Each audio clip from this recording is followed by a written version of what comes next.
हाँ, good morning बाबू। Class 9 ध्यान दो। यहाँ पर हम लोग आज के क्लास में जो ये people as a resource chapter था इकोनॉमिक्स का, उसमें हम लोग आगे बढ़ेंगे क्वालिटी ऑफ पॉपुलेशन का। ठीक है। तो इसमें क्वालिटी ऑफ पॉपुलेशन में जैसे पिछले दिनों तुम लोग को जिक्र किया गया था कि प्रायः जो एक हमारी जो बेसिक नीड होती है, जिसको हम लोग बुनियादी ज़रूरतें कहते हैं, उसमें तुम्हारा सबसे पहला फूड है, फिर कॉटन है, फिर शेल्टर होम है, और उसमें जो आज के मानव विकास सूचकांक की जो परिभाषा है, उसमें हेल्थ और एजुकेशन को ऐड किया गया है। तो अब इसमें है क्या कि विकास के पूरे मानकों का जो अध्ययन है वो ये कम से कम हमारी बुनियादी ज़रूरतों के आधार पर आधारित है।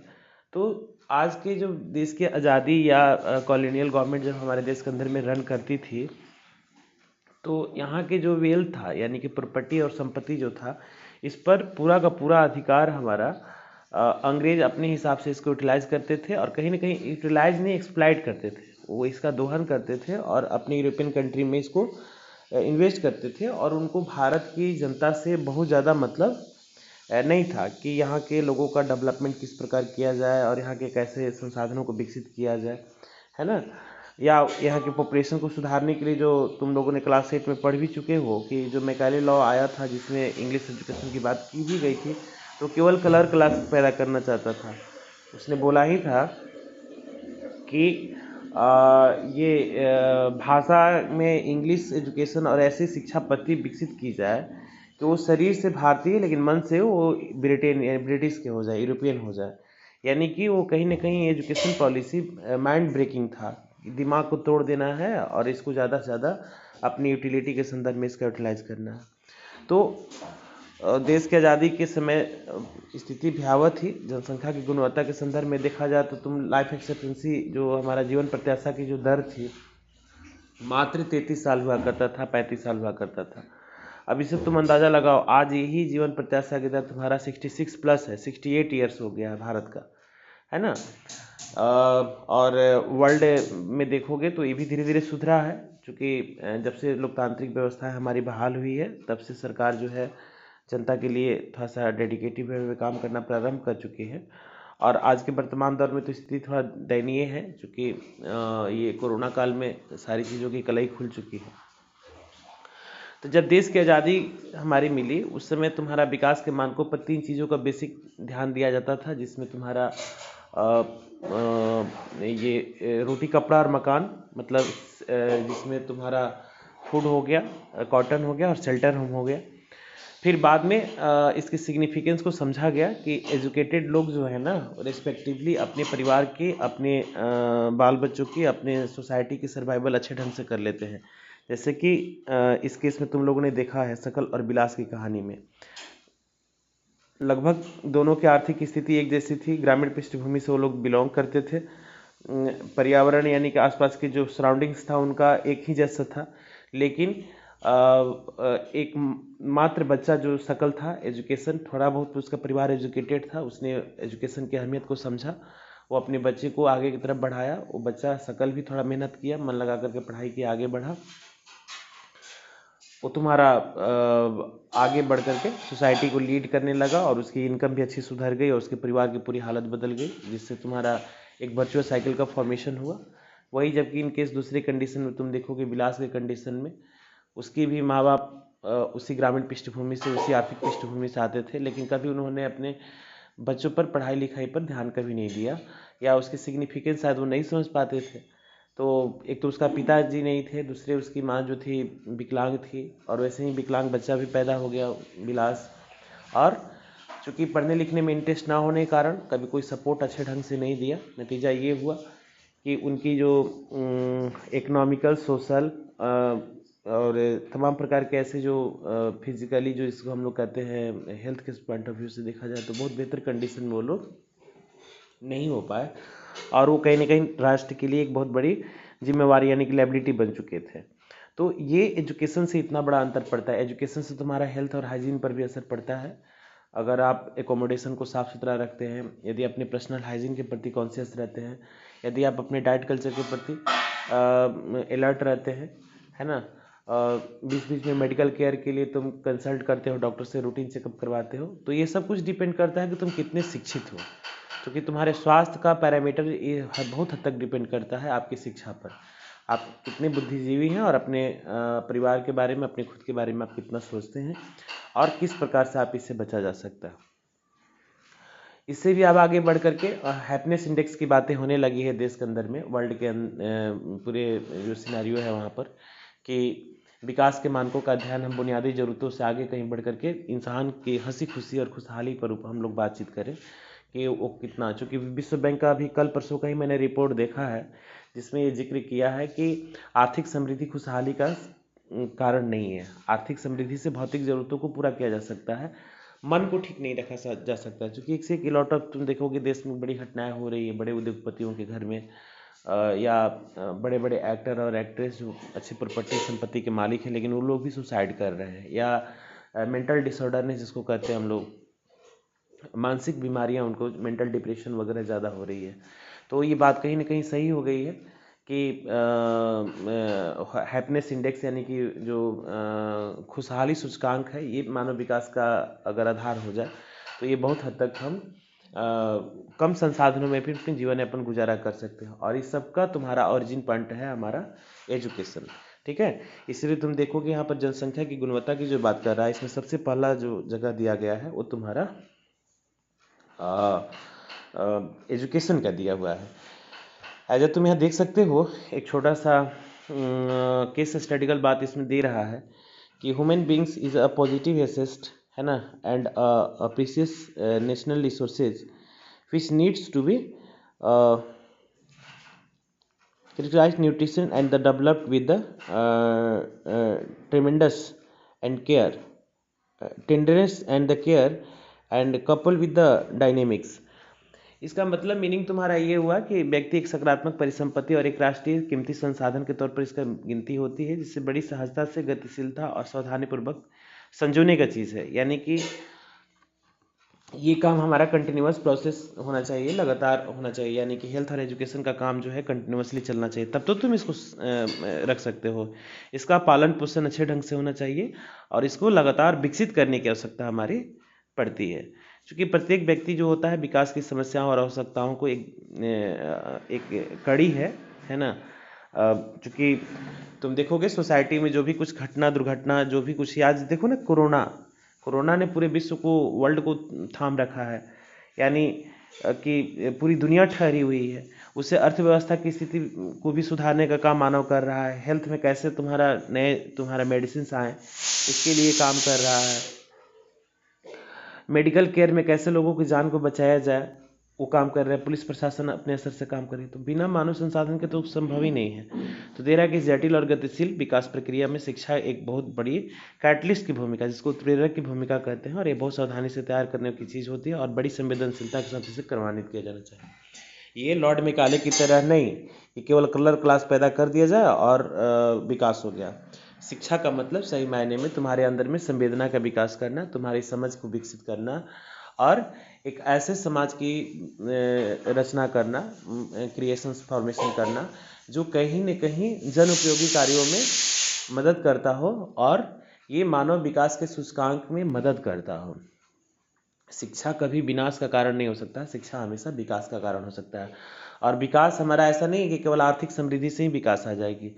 आर्थिक समृद्धि तो एक ठीक है, भौतिक जरूरतों को पूरा करने के लिए अर्थ का होना बहुत ज़रूरी है, ये बार बार हम लोग कहते हैं। इकोनॉमिकली देखा जाए तो इस चीज़ को कोई अवॉइड नहीं कर सकता है, लेकिन उस पैसे का, उस संसाधन का सही सदुपयोग होना चाहिए और उस समाज में एक सोशल हार्मोनी बनाने में, एक कल्चरल हेरिटेज को डेवलप करना हो, है ना, proper distribution of the money, समाज में जो समाज का जो आपने लिया, समाज को डिस्ट्रीब्यूट करें उचित तौर पर, और समाज में अमन चैन और खुशहाली का कारण हमारा बनना चाहिए। और इसके लिए सबसे बड़ा चीज़ है कि आपके पास में एजुकेशनली सही मायने में आपका दिमाग शिक्षित होना चाहिए। तो देखो इसमें दे रहा है कि जीवन की गुणवत्ता जो होती है बेसिकली हमारा, the quality of population depends upon the ये literacy rate, health and the person indicated by the life expectancy and the skill formation acquired by the people of the country. It means that कि जनसंख्या की गुणवत्ता बहुत हद तक साक्षरता दर पर हमारे डिपेंड करती है। जीवन प्रत्याशा यानी कि जीवन प्रत्याशा स्वाभाविक है, तुम्हारे इनकम से जुड़ जाता है। जीवन प्रत्याशा यानी 33 से 66 और 68 साल की जो बात हम भारत के संदर्भ में कर रहे हैं, या वर्ल्ड लेवल पर जो तुम्हारा 58 साल की जो बात इसमें दिखाई दे रहा है कि 58 साल तक व्यक्ति का औसत उम्र हो चुका है। हालांकि समय बहुत पहले जब प्रकृति बिल्कुल तरीके से शुद्ध थी तो वहाँ पर लोग 100-100 साल तक जिंदा रहते थे, है ना। लेकिन धीरे धीरे पर्यावरण प्रदूषित होते चला गया, कुछ मानव इंसान अपनी या उसके क्लाइमेट चेंज के कारण इसमें कुछ चेंजेस तुमको देखने को मिल रहा है, और ये औसत उम्र दिनों दिन घटते चला जा रहा है। लेकिन ड्यू टू मेडिकल केयर, चूँकि 33-35 से अगर बढ़ करके हम 66 और 68 तक गए हैं, तो ये कहीं ना कहीं उसमें मेडिकल का बहुत बड़ा रोल है। या तुम अभी वर्तमान में देखो, कोरोना एक ऐसी जो फेटल जो हमारी महामारी है, पेंडेमिक कंडीशंस है, जो स्वस्थ व्यक्ति भी अगर उसको केयर ना करे तो डेथ हो सकता है कोरोना से। लेकिन उसमें जो ये क्रॉनिकल डिजीज़ के शिकार हैं, जिनको ब्लड प्रेशर की शिकायत है, डायबिटीज़ है, हाइपरटेंसिव है, किडनी की समस्या है, तमाम प्रकार की ऐसी जो समस्याएं हैं, ये मेडिकल के बल पर उनको भी बचाया जा रहा है। और तुम्हें पता होना चाहिए बिहार की जो रिकवरी रेट ऑन डाटा जो दिखा रहा है, मोर देन 97%, है ना, कि 97% तक लोग रिकवर हो रहे हैं। दिल्ली में 90% तक लोग रिकवर, हालांकि उसके साइड इफेक्ट उनके जीवन पर उनके हिसाब जीवन का बना रहेगा। ऐसा नहीं कि कोरोना से जो उबर गए हैं वो बिल्कुल तरीके से स्वस्थ हो जाएंगे, उनको कहीं न कहीं इसका सामना करना पड़ रहा है। तो जीवन प्रत्याशा के दर भी तुम्हारी इनकम से, अगर इनकम रहेगा तब ना अच्छी हेल्थ और हाइजीन। अब तो यहाँ पर सबसे बड़ा समस्या आ गई इम्यून डेवलप करना, है ना, आपकी बॉडी इम्यूनिटी विकसित करना।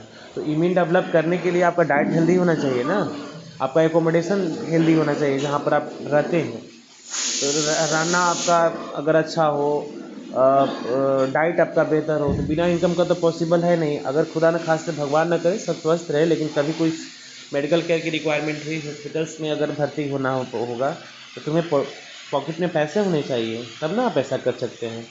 तो व्यक्ति के स्वास्थ्य और देश के लोगों द्वारा, है ना, ये कौशल निर्माण पर डिपेंड करता है, स्किल डेवलपमेंट पर। और जनसंख्या की गुणवत्ता जो होती है, ये देश की जो हमारी समृद्धि दर जिसको हम लोग कहते हैं, the population ultimate decide the growth rate of the country. किसी भी देश का जो हमारा विकास दर होता है उसको निर्धारित करने में हमारा मदद करता है। जैसे इसमें कह रहा है कि literate and the unhealthy populations are a liability for economy and literate and the healthy population are assets. जैसा कि सकल और विलास की कंडीशन में तुम देखोगे, हमारे यहाँ गरीबी रेखा से नीचे गुजर बसर करने वाले लोगों की संख्या 60% से ज़्यादा है। इट मीन्स दैट कि 72 से 75 करोड़ लोग गरीबी रेखा से नीचे हैं। अब सरकार क्या पॉलिसी ला रही है कि बच्चों को फ्री में पढ़ाएंगे, उसके बच्चों को मिड डे मील देंगे, उसको इंदिरा आवास देंगे, उसको ये देंगे। अरे तो रोज़गार विकसित कीजिए ना, स्किल डेवलपमेंट कीजिए, एजुकेशन। क्या बैकवर्ड सोसाइटी में पढ़े लिखे लोग हैं, जो पढ़े लिखे लोग हैं, सक्षम हैं, अपना सेल्फ एंटरप्रेन्योरशिप कर सकते हैं या नौकरी पेशा कर सकते हैं, उनको तो इस सुविधा देने की ज़रूरत हमारी नहीं है। कोटा में पीडीएस की दुकानों से तुमको सस्ते अनाज देंगे। तो ये देश के लिए एक प्रकार का, या तुम्हारा ये जनधन में ये मोदी केयर्स जिसको हम लोग आजकल कर रहे हैं, हेल्थ का जो रिकवरी की बात कर रहा है, तो ये हेल्थ रिकवरी में भी तुम क्या है, वो नेशनल लायबिलिटी तो ही है, एक राष्ट्रीय तुम्हारी जिम्मेवारी बन चुकी है। या विलास के कंडीशन में तुम देख सकते हो, अगर मान लो कि विलास अगर मिनिमम इनकम पर काम करता है, उसको पीडीएस की दुकानों में सस्ते अनाज अगर उपलब्ध सरकार कराती है,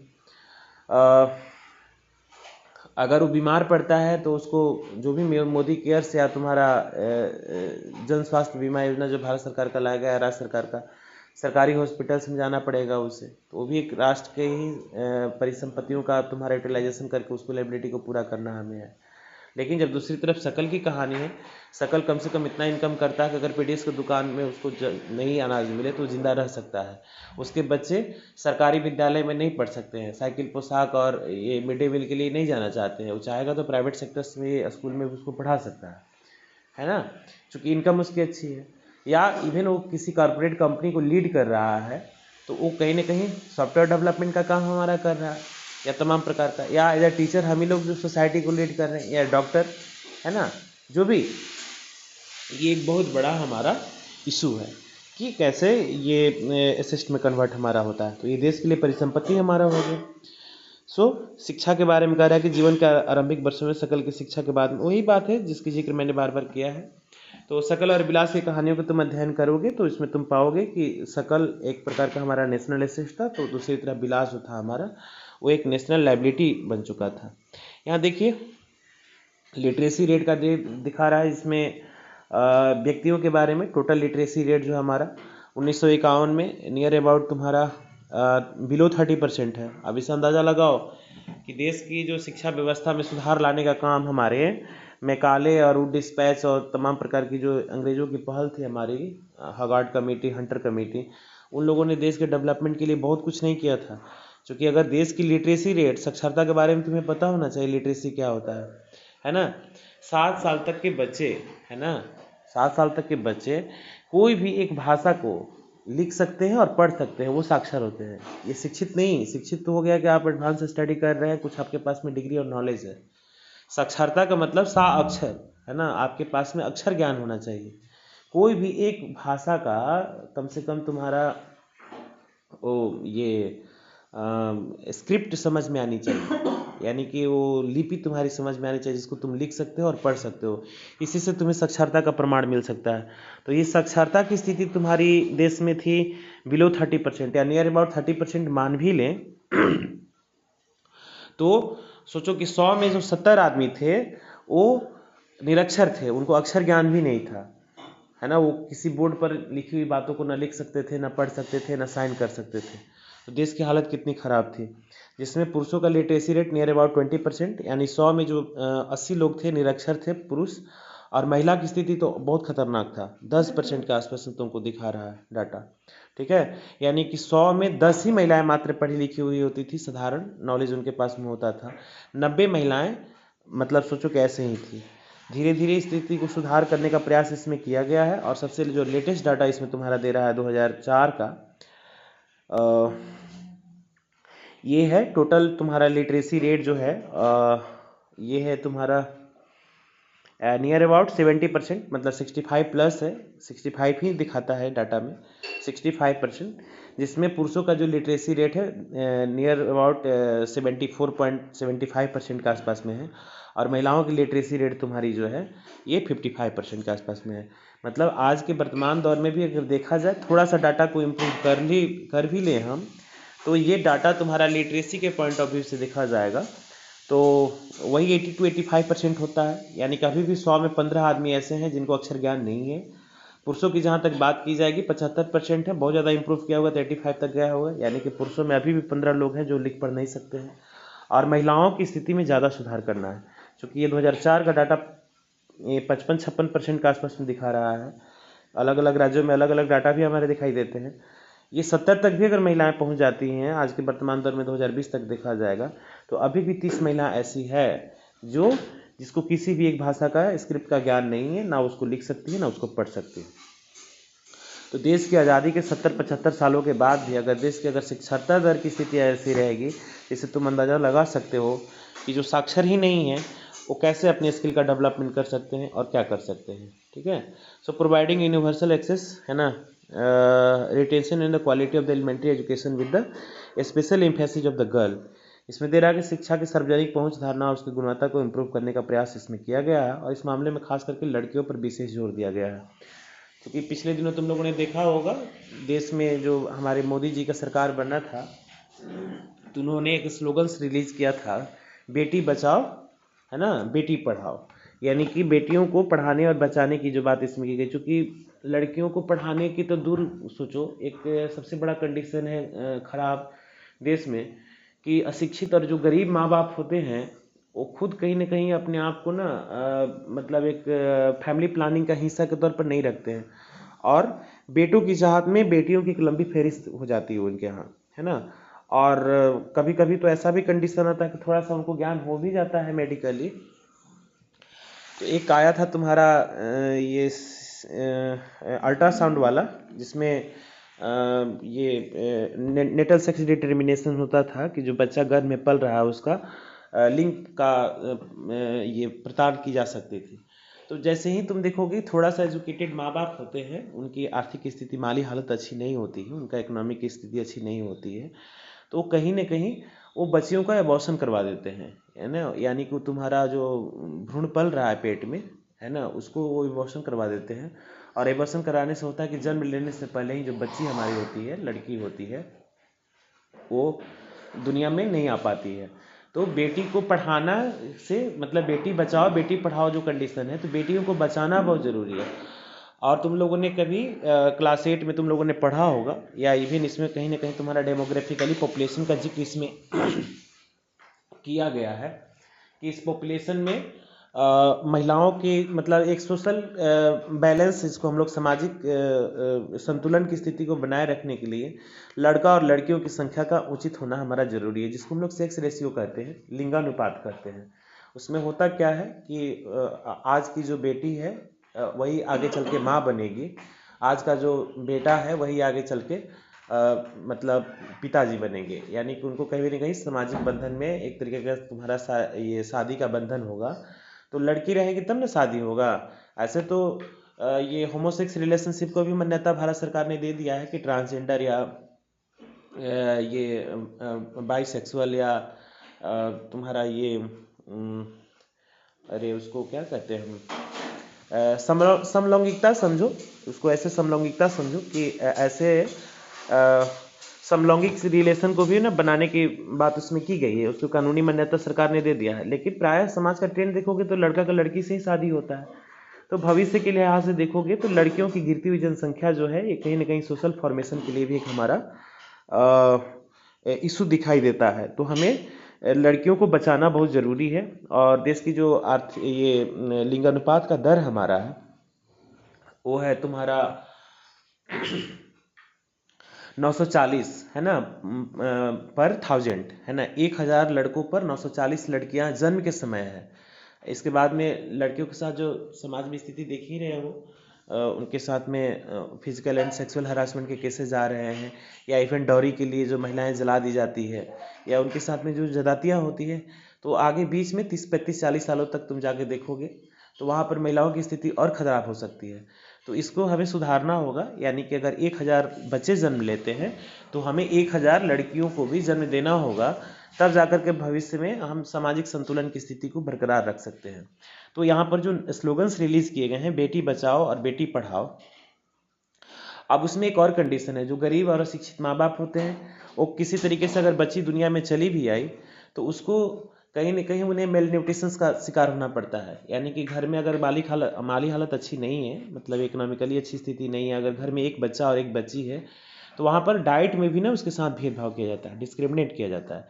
यानी कि लड़का है तो उसको पर्याप्त सुविधाएं मिलेगी, घर में खाने पीने को सुविधाएं मिलती है। ये एक परसेप्शन नहीं है, सच्चाई है, इसीलिए सरकार उसको प्रमोट कर रही है। अगर मान लो कि हेल्दी डाइट में तुमको वेजिटेबल्स हैं, फ्रूट हो गए, दूध हो गए, मिल्क जूस, जो भी कुछ उसको देना है लड़कों को मिलता है, लड़कियों को रेस्पेक्टिवली कम मिलता है। जैसा कि तुम लोगों ने एक डेटा देखा होगा, एक राष्ट्रीय डाटा आया था कि अगर माँ बाप अगर अपनी एक बेटी और एक बेटा में अगर रात में 1 गिलास दूध ही है ना अगर देना हो, उसके पास में वो इतना अच्छा स्थिति में नहीं है, तो कायदे से उसको 50-50 कर देना चाहिए, है ना। आधा गिलास दूध लड़की को भी मिलना चाहिए, आधा गिलास दूध लड़का को भी मिलना चाहिए। लेकिन कॉमनली ऐसा देखा जाता है कि 30 दिन में अगर 1 गिलास दूध को एक डाटा आया है तुम्हारा सर्वे, जिसमें कॉमनली उसका रेशियो 5 और 25 का हो जाता है। यानी कि 25 डेज वो बच्चों को मिलता है, लड़कों को मिलता है, और 5 से 6-7 डेज ही मतलब गर्ल्स को नसीब हो पाता है। तो तुम इसका अंदाज़ा लगाओ कि जो राष्ट्रीय मानक कहता है कि कम से कम 250 ml 250 ml तुम्हारा टीनेजर्स को, यानी कि जो बच्चे 9 और 10 में पढ़ रहे हैं, उनको अनिवार्य तौर पर रात में एक बार दूध उनको मिलना चाहिए।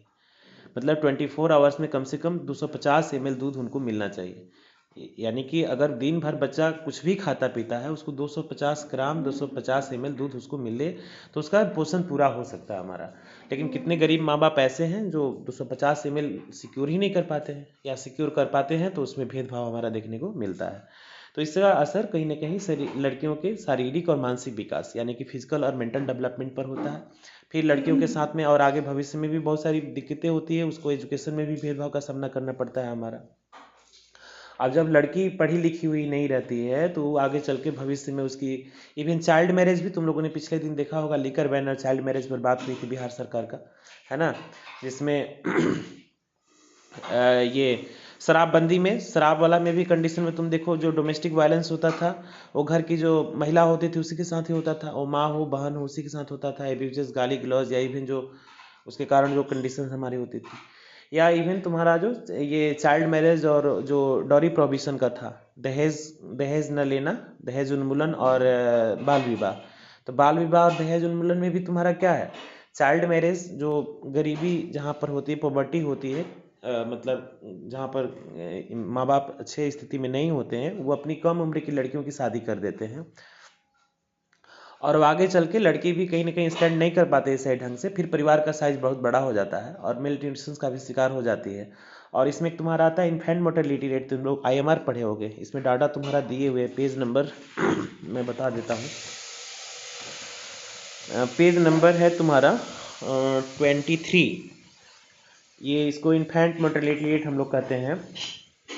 देश में जब आज़ादी के समय में इन्फेंट मोर्टेलिटी रेट जो था बहुत ज़्यादा हाई हुआ करता था, 1991 में 147 हुआ करता था। यानी कि उसमें होता क्या है कि जब लड़की पढ़ी लिखी हुई नहीं होती है और उनके माँ बाप गरीब होते हैं तो उसकी कम उम्र में शादी कर दी जाती है। तो ऐसे तुम्हारा देखोगे कि मेडिकली जो एक स्टैंडर्ड हमारा होता है, ये कम से कम 18 साल होता है। यानी कि 18 साल तक की उम्र हासिल करने वाले लड़का और लड़की को यंग माना जाता है, यूथ माना जाता है, एडल्ट माना जाता है। लेकिन हमारे बिहार में खास करके तुम देखोगे कि गरीबी रेखा से नीचे गुजर बसर करने वाले लोग 18 साल तक लड़की को ना शादी के लिए इंतज़ार करना पसंद नहीं करते हैं। और चूंकि उनके पास में पैसा नहीं होता है, वो कहीं ना कहीं 12 साल 13 साल की लड़की होती है उसी समय से अपने उससे लड़का ढूंढना प्रारंभ कर देते हैं और उसकी शादी हो जाती है। तो ये दे रहा है डाटा तुम्हारा 1951 में कि 1000 जो डिलीवरी हमारी होती थी, ठीक है, उसमें 147 जो था महिलाएं डेथ हो जाती थी। कहीं ज़्यादा ही होती थी, गांव में तो मैंने देखा था प्राय, है ना, कि बच्ची या बेटी को जन्म होता था, चूँकि घर में ही होता था, मेडिकल केयर उनके बस की बात थी भी नहीं, और उतना ज़्यादा साइंस डेवलप भी नहीं हुआ था कि आज जो है ना ऑपरेट करके बच्चे को बाहर निकाल दिया जा रहा है पेट से, ऐसा सिस्टम बहुत कम ही था हमारा, जिसको सिजेरियन वगैरह हम लोग कहते हैं, वो बहुत कम था। तो मेडिकल केयर था भी तो बहुत चंद लोगों को नसीब हुआ करता था। यानी कि प्रसव जो था, महिलाएं जो गर्भवती होती थी उनकी पूरी प्रक्रिया जो होती थी हमारी गांव में ही संपन्न हो जाती थी, गर्भधारण से लेकर के बच्चा जन्म लेने तक का। अब बीच में अगर माँ जो पढ़ी लिखी सही ढंग की नहीं थी, या जिसका परिवार अगर आर्थिक रूप से समृद्ध नहीं है, तो वो मेल न्यूट्रिशन का शिकार उनको होना पड़ता था। तो इसके कारण या तो कुपोषित बच्चे पैदा होते थे, या बच्चा जब जन्म लेता था तो वो बच्चे और माँ दोनों डेथ कर जाते थे। ऐसा कंडीशन तुमको देखने को मिलता है। जो धीरे धीरे जो ये शिशु मृत्यु दर घट करके 47 के आसपास में तुम्हारा इन्फेंट मोर्टेलिटी रेट जो तुम्हारा घट करके नीचे आ गया है। वही जहाँ तक एज की बात कर रहा है 22.1, और मृत्यु दर 7 पर आ गई है, संशोधित जन्म दर। और जीवन प्रत्याशा में वृद्धि जो होती है शिशु की देखभाल, सुधार के आत्मविश्वास को भावी प्रगति के साथ में आंकड़ों के लिए उपयोगी होता है। आयु में वृद्धि आत्मविश्वास के साथ जीवन की उत्तम गुणवत्ता का सूचकांक माना जाता है, और बच्चों की देखभाल का। और इसीलिए तुम देखोगे कि भारत सरकार ने अपने स्तर से कार्यक्रम लाया है, जिसमें गरीब जो माँ बाप होती है, मतलब गरीब जो पॉपुलेशन हमारी होती है, उस जनसंख्या को टारगेट करके उनके घर में परिवार नियोजन के लिए प्रमोट किया जाता है, फैमिली प्लानिंग का। उसमें स्पष्ट तौर पर यह जिक्र किया जाता है कि लड़की की जो उम्र 18 साल हो मिनिमम, तो ही आप शादी करें, और यदि शादी हो भी जाती है तो उसके प्रसव का पूरा ख्याल रखा जाता है। जिससे गांव में तुम लोग देखोगे APSC, जिसको हम लोग पब्लिक हेल्थ सेंटर बोलते हैं, छोटा सा जो तुम्हारा होता है, लोक स्वास्थ्य उपक्रम के तहत उसको डेवलप किया जाता है। प्राथमिक स्वास्थ्य केंद्र गांव में तुम्हारा रहता है, उसमें आशा कार्यकर्ताओं की नियुक्ति की गई है। चूँकि आशा कार्यकर्ता जो होती है कुछ हद तक ट्रेंड महिला होती है, जो इस सब की समझ रखती है ना, और उसको बीच बीच में प्राथमिक स्वास्थ्य केंद्रों पर जा करके जो भी आयरन की गोलियां, फॉलिक एसिड, दिस दैट, जो भी कुछ उसको मिलता होगा प्रसव काल में, उसका पूरा ध्यान रखा जाता है। और सरकार जो अलग से गर्भवती महिलाओं के लिए 6000 रुपये की व्यवस्था का प्रावधान किया गया है। 6000 रुपीज़ उस महिला को, प्रसूति महिला को दिया जाता है कि आप अच्छे डाइट का ध्यान रखें, खाना पीना अच्छा उचित खाओ, ताकि इससे स्वस्थ बच्चा पैदा हो, है ना, और तुम खुद भी मतलब बच्चे को जन्म देने के बाद में सुरक्षित बची रहो। लेकिन इसमें भी बहुत बड़ा दुर्भाग्य है, गांव में तुम लोग को देखने को मिलेगा कि वो पैसा 6,000 रुपया आया तो उसका पति अगर शराबी है तो झपट लेता है ऐसा, या उसके साथ में मारपीट करता है। तो ये बहुत स्थिति खराब है। तो बेटियों को बचाने के साथ साथ में बेटियों को पढ़ाने की जो बात हमारी उसमें की गई है, तो उसमें दे रहा है कि प्रत्येक जिले में जो नवोदय विद्यालय की स्थापना करना और इसके प्रगति निर्धारकों यानी कि विद्यालयों की स्थापना करना, जिसमें तुम्हारा बिहार में तुम देखोगे कस्तूरबा महिला का एक विद्यालय खुला हुआ है जो रेसिडेंशियल टाइप का है। रेसिडेंसीज इसलिए संदर्भ में उसमें रखा गया है कि उसका खाने पीने का पूरा इंतजाम जो है सरकार अपने स्तर से करेगी। और इसके साथ साथ में उस लड़कियों को ऐसा नहीं ना कि 6 घंटे तक लड़की अगर मान लो कि पढ़ाई करती है तो फिर क्या करेगी, अगर 18 घंटा 8 घंटे या 10 घंटे मान लो कि वो आराम करेगी तो 8 घंटे 16 घंटे हो गए, फिर भी 8 घंटे उसके पास में है। तो लड़कियों को ना हुनर डेवलपमेंट का काम, जिसको हम लोग स्किलफुल डेवलपमेंट प्रोग्राम कहते हैं, नवोदय विद्यालय और जो कस्तूरबा की जो मैंने बात किया है उसमें, तो लड़कियों को थोड़ा बहुत जो ये होम साइंस वगैरह के जो ज्ञान, गृह विज्ञान का, घर में की कुकिंग का, ये पेंटिंग का, टेलरिंग का, ऐसे मतलब जो ट्रेनिंग दी जाती है, या ब्यूटिशंस वगैरह का भी, ताकि लड़की अगर मान लो कि पढ़ने लिखने के बाद में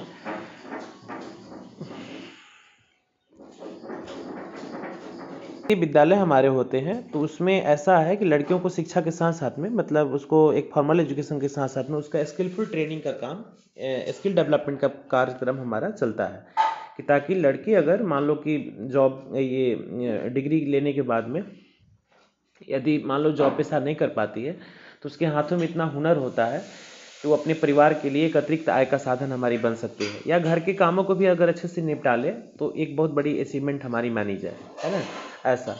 और इसी को ध्यान में रख करके राज्य की सरकारें भी, चूँकि बिहार में मैंने देखा है ये नीतीश जी ने महिलाओं उत्थान के लिए बहुत बड़ा काम किया है। टीचिंग्स वगैरह में महिलाओं के लिए 50% सीट को रिजर्व किया है।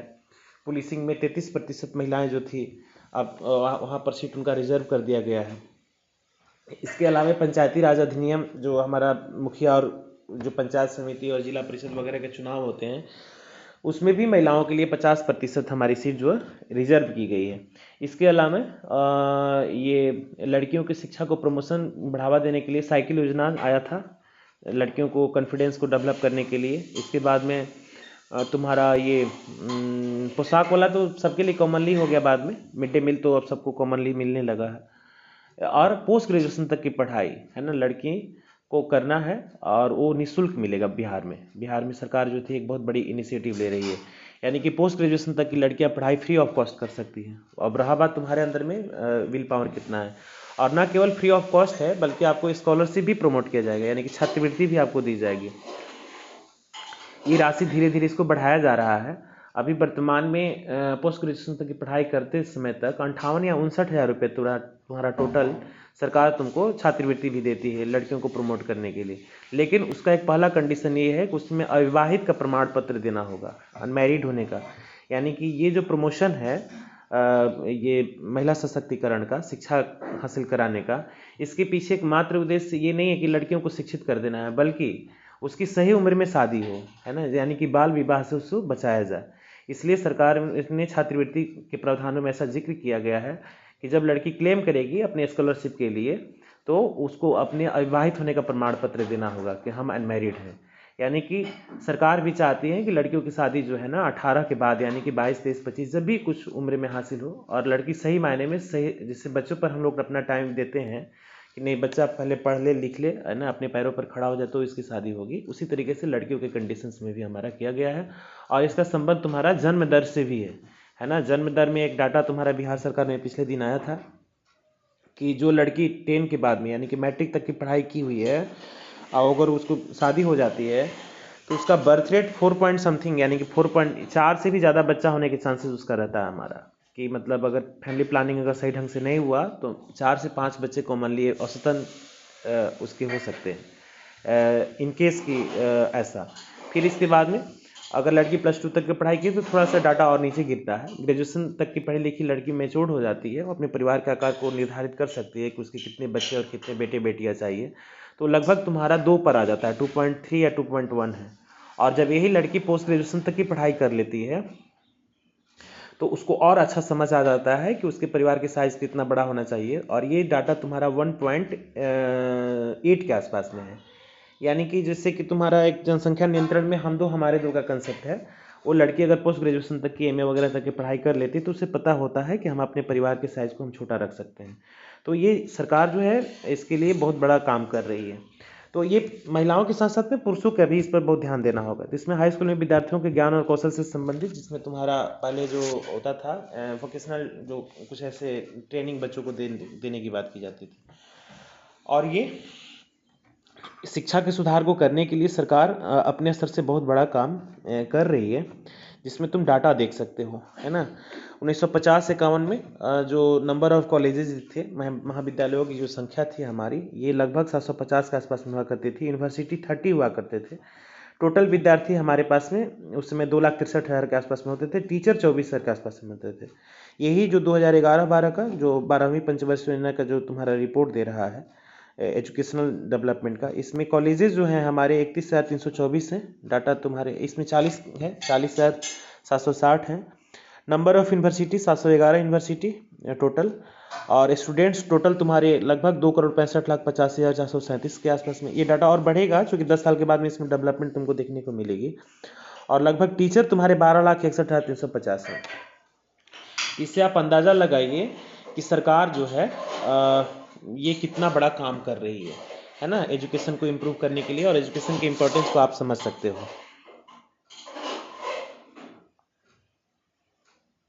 है ना। सरकार इसके प्रमोशंस पर बहुत सारा काम हमारा कर रही है। और इसमें कुछ इम्पोर्टेंट जो यहाँ पर हैं इसके प्रमोशंस को लेकर के, पहला है 14 साल तक के,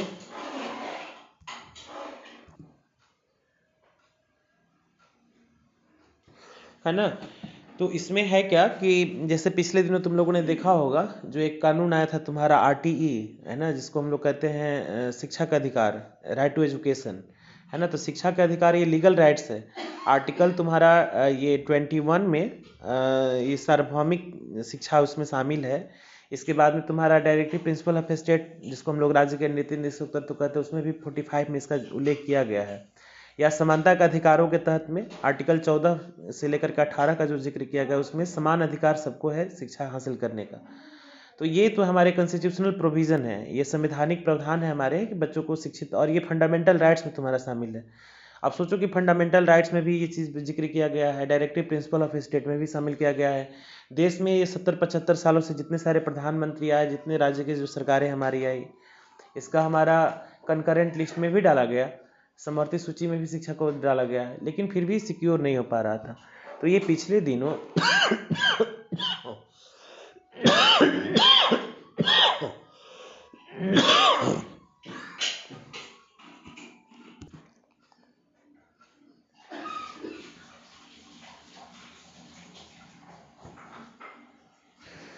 है ना। तो उसमें तुम देखोगे कि इतना सारे प्रोविजंस के बावजूद भी ये हमारा लागू नहीं हो पाया था। मतलब लागू तो हुआ ही है, लेकिन 100% इसका इम्प्लीमेंटेशन नहीं है, क्योंकि हम लिटरेसी भी 100% अचीव नहीं कर पा रहे हैं। एजुकेशनली अचीवमेंट तो बात की बात है। तो इसको ध्यान में रख करके सरकार जो है 2012 में ये 2012 नहीं 2010 में ये 9 में आया था तुम्हारा शिक्षा का अधिकार कानून, और 2010 से इसको लागू करने का प्रयास हमारा किया गया था, जिसमें 14 साल तक के बच्चों को, है ना, 6ठी क्लास 6 वर्ष से लेकर के 14 साल तक के बच्चों को अनिवार्य स्तर पर शिक्षा, यानी कि उसका लीगल राइट है। 14 साल तक के बच्चे, जिसमें तुम लोग देखोगे चाइल्ड लेबर एक्ट जो है हमारा है, जिसको प्रोविजन एक्ट, जिसमें बाल मजदूरी को रोकना है। ये होता क्या है कि जो अनएजुकेटेड और जो पुअर, मतलब जो फैमिली होती है, वो अपने बच्चों के एजुकेशन पर खर्च ना करके ना उसको कहीं ना कहीं चाइल्ड लेबर, यानी कि तुम्हारा बाल मजदूरी करवाते हैं। तो इस पर रोक लगाने के लिए सरकार ने ऐसा प्रावधान किया है कि हर एक बच्चा जो जन्म ले लिया है उसका एक कानूनी अधिकार है कि उसके लिए वो माँ बाप से भी ना इसका डिमांड करे कि हमें तुम पहले शिक्षा दो। और 14 साल तक के बच्चे 10 क्लास तक की शिक्षा ग्रहण कर लेते हैं। तो ये सरकार पूरी व्यवस्था लाती है। इसको सर्व शिक्षा अभियान, हमारा SSA कहते हैं हम लोग, सर्व शिक्षा अभियान, है ना। एक महत्वपूर्ण कदम है जिसमें खास करके बच्चों को सबसे पहला तुम्हारा उसका एडमिशन से लेकर के उसको जो डाइट देना है, मिड डे मील, यूनिफॉर्म देना, बुक देना, मतलब तुमको किताब फ्री मिलेगा, साइकिल मिलेगा, पोशाक मिलेंगे, खाने पीने की सब सुविधाएं मिलेगी, तुमको बहुत मिनिमम कॉस्ट या देना ही नहीं पड़ेगा तुम्हें। और 14 साल तक यानी कि 10 तक की पढ़ाई आप हासिल कर सकते हैं। और राष्ट्रीय शिक्षा नीति जो नया वाला तुम्हारा आया 2019 से, इसमें +2 तक के बच्चों को निःशुल्क और अनिवार्य शिक्षा के प्रावधान हमारे किए गए हैं। तो ये प्राथमिक सभी सार्वभौमिक जो लक्ष्य हासिल करने के लिए सरकार ने बहुत सारे प्रोग्राम चला, जिसमें सेतु पाठ्यक्रम है, स्कूलों की ओर लौटो शिविर है, या एक कार्यक्रम तुम्हारा चला था स्कूल चले हम, है ना, स्कूल चले हम, रोके से न रुके हम। तो स्कूल चले हम का संदर्भ भी यही था, स्लोगन से बच्चों को प्रमोट करने की जो हमारी बातें की जाती थी। दोपहर का भोजन जिसको मिड डे मील कहते हैं, एक बहुत बड़ा अप्रत्याशित था। ये मिड डे मील भी कहीं ना कहीं बच्चों को उससे जोड़ना है। इसके अलावा आगे बढ़ने पर तुम देखोगे कि उसमें ये टेक्नोलॉजिकल, आज देखो आज टेक्नोलॉजी ही मदद कर रहा है हमें कोरोना काल में, कि किस प्रकार से तुम स्कूल बंद है इसके बावजूद भी पढ़ाई हमारी चल रही है। इसके बाद में कुछ फॉर्मल एजुकेशन प्रमोशन है ना, ये informal educational promotion, technological development, और ये सारा बहुत सारा कार्यक्रम है। और ये सर्व शिक्षा अभियान में तुम लोगों ने स्लोगन्स देखा होगा, सब पढ़े सब बढ़े, है ना। ये 2005-06 से चला आ रहा है, सब पढ़े सब बढ़े। और उसी को ये मोदी सरकार जो है वर्तमान की, इसका स्लोगन चेंज हमारा हुआ है, पढ़ेगा इंडिया तो बढ़ेगा इंडिया, है ना।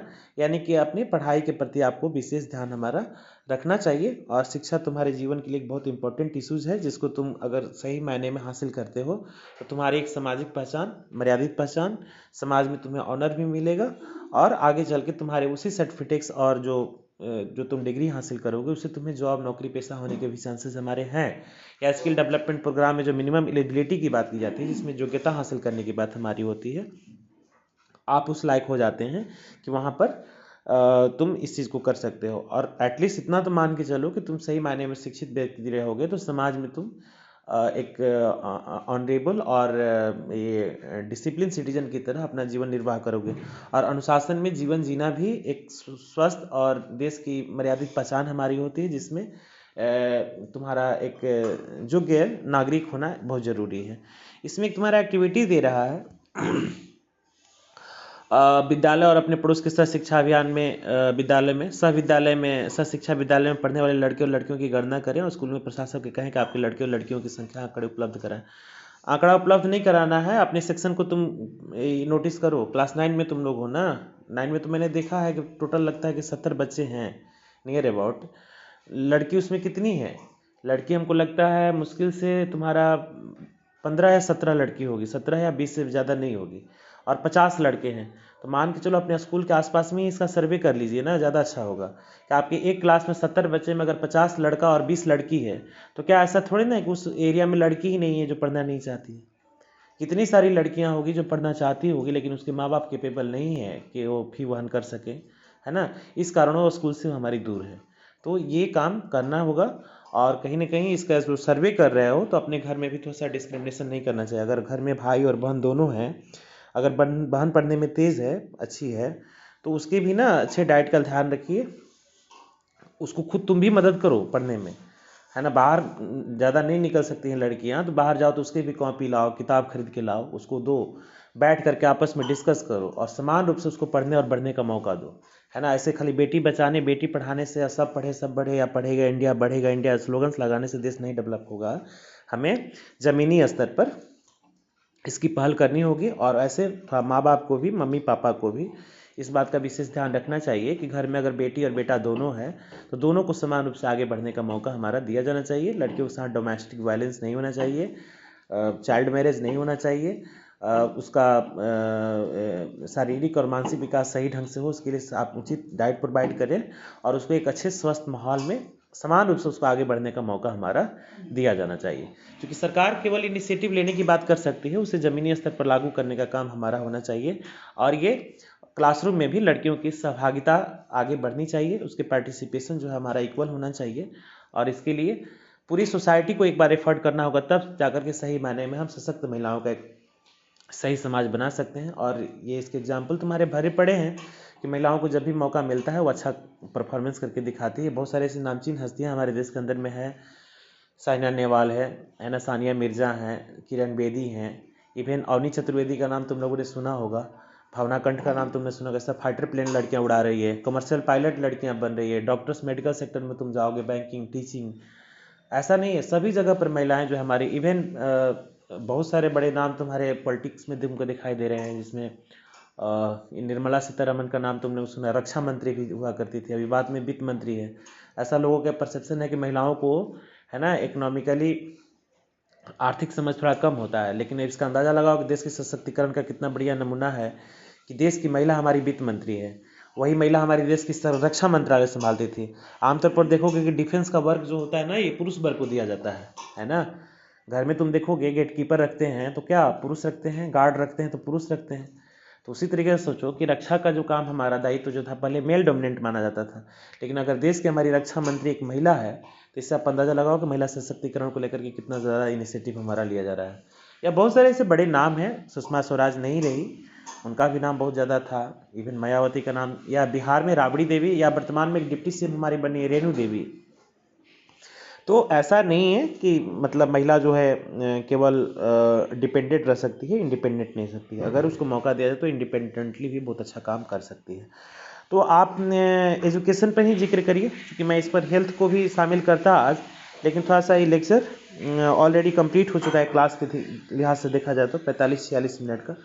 तो आप इसको देखें समझें, और यदि कहीं इसमें समस्या आती है तो आप बात करिए, क्योंकि हेल्थ पर हम लोग अगले क्लास में बात करेंगे, ठीक है ना बाबू। तो एजुकेशन वाले सेक्शन को आप अच्छे से एनालाइज कर लो, और फिर यदि कहीं कोई दिक्कत आती है तो आप हमसे बात कर सकते हैं। ओके।